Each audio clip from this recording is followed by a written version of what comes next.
Penyanyi yang cetar membahana Syahrini akhirnya kemarin siang memenuhi panggilan tim penyidik Bareskrim Mabes Polri terkait kasus Feryani Lim dan Ketua KPK nonaktif Abraham Samad. Sebelumnya beredar kabar bahwa Syahrini telah mangkir sebanyak 2 kali dari panggilan tim penyidik yang ingin mengetahui keterangannya sebagai saksi. Hal ini terkait kesibukan Syahrini sendiri yang padat sebagai penyanyi, di mana hari-harinya dipenuhi jadwal manggung di berbagai daerah, termasuk di luar negeri. Maka sebelum mendatangi Mabes Polri kemarin, Syahrini yang didampingi sang adik Aisyah Rani sempat mendatangi kantor pengacara kondang Hotman Paris Hutapea di kawasan Sudirman, Jakarta Pusat. Sebelum akhirnya bersama Hotman Paris Hutapea, sarjana hukum, Syahrini pun datang ke Mabes Polri di Kebayoran Baru, Jakarta Selatan. Lantas apa sebenarnya yang membuat Syahrini baru memenuhi panggilan tim penyidik? Benarkah karena ia takut dijemput paksa? Diberondong 15 pertanyaan di hadapan para penyidik, benarkah Syahrini memastikan bahwa antara dirinya dan Feryani Lim memang hanyalah terjalin hubungan sebagai penjual dan pembeli? Henok, buka jalan selalu. Os. Ya, kau depan. Oh, Bang, Otto di depan? Aku di sana. Oh, iya. Mbak, aku aja Bang. Mbak, berdua bang. Bisa memanggil ini, Pak. Permisi. Siapa tuh yang hijau, banyak.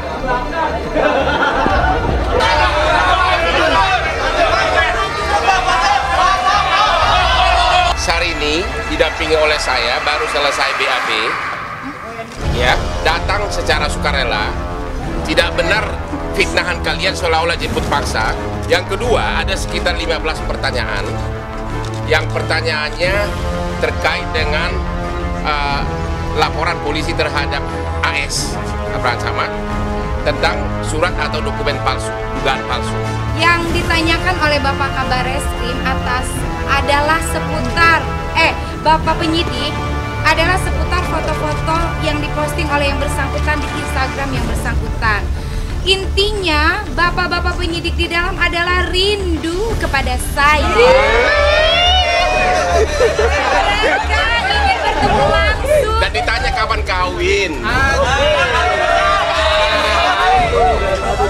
kapan kawin? Sampai gua buka kacamata jadi. Mereka hanya bertanya, Mbak Syahrini, itu bulu matanya cantik sekali. Mbak Syahrini, kapan nikahnya? Siapa sih pacarnya Mbak Syahrini seperti itu? Seperti itu. Jadi, Bagusnya di kuat tuh. selain itu, 15 pertanyaan isinya seputar foto. That's it. Jadi tidak ada lagi yang lain. Ada 15 pertanyaan yang diberikan kepadanya berkaitan dengan kedekatannya dengan Feryani Lim. Di situ tergambar dari beberapa foto-foto yang ditampilkan ya, antara Syahrini dengan Feryani Lim. Terakhir kemarin lalu saya pulang ke Jakarta, terus saya di Singapura dinobatkan menjadi brand ambassador sebuah produk. Terakhir di Las Vegas Sama Kang Hotman. ada saya loh. Ya.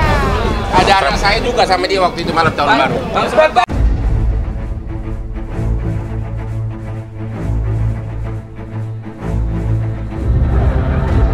Syahrini memang benar-benar menjadi pusat perhatian kemarin.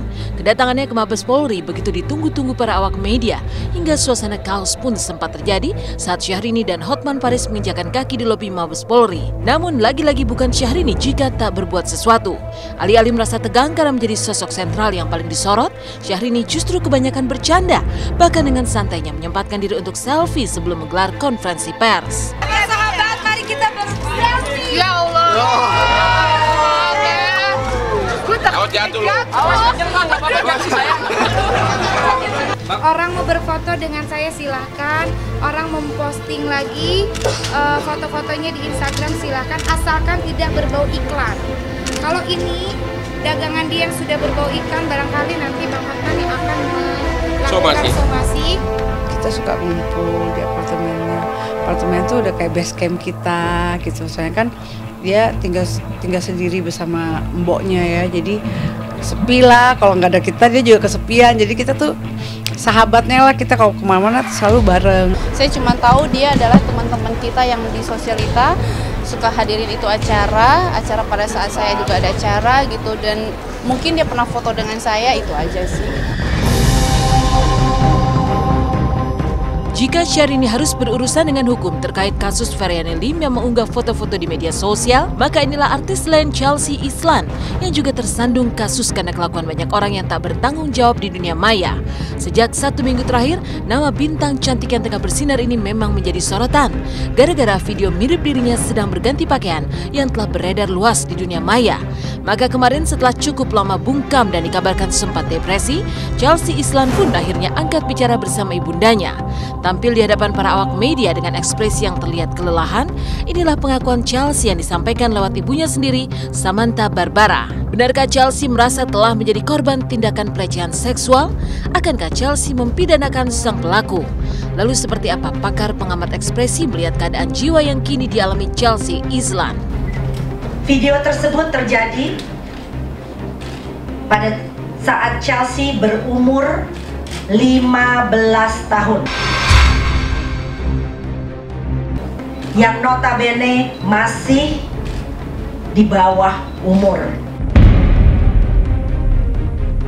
Video itu direkam tanpa sepengetahuan dan tanpa seizin Chelsea. Saya akan terus maju dan mengisi masa muda saya dengan kegiatan dan prestasi yang positif. Chelsea tidak diungsikan. Chelsea tidak depresi. Chelsea masih ada dan terus beraktivitas. Di sini saya melihat bahwa si Chelsea ini merasa bahwa dirinya sudah punya sebuah katakanlah penjelasan yang pasti dan dibaca dengan cukup pede. Namun yang terlihat bahwa ekspresi capeknya tetap ada ya, katakanlah bisa jadi ini ada dua hal, capek karena memang ada berbagai macam kejadian yang pekerjaan dia, rutinitas dia, kemudian ditambah lagi dengan peristiwa ini yang kemudian naik di media. Dari hasil analisa dan pengamatan saya, itu apakah dia depresi? Enggak, tetapi capek ya. Meninggalkan kasus para selebriti, ada kisah yang begitu mengharukan dari potret kehidupan seorang Saipul Jamil sebagai duda. Seperti apa keseharian Ipul di mana segalanya dilakukan sendiri tanpa ditemani seorang pendamping. 3 tahun menduda, benarkah Ipul begitu rindu pada sosok seorang pendamping hidup? Simak kisahnya sesaat lagi, hanya di Intens.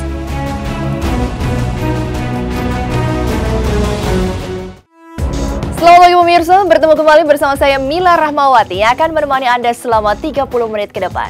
Jika Syahrini dan Chelsea Islan sedang tersandung kasus yang mempertaruhkan nama baik mereka, maka inilah kisah potret hidup dari Saipul Jamil.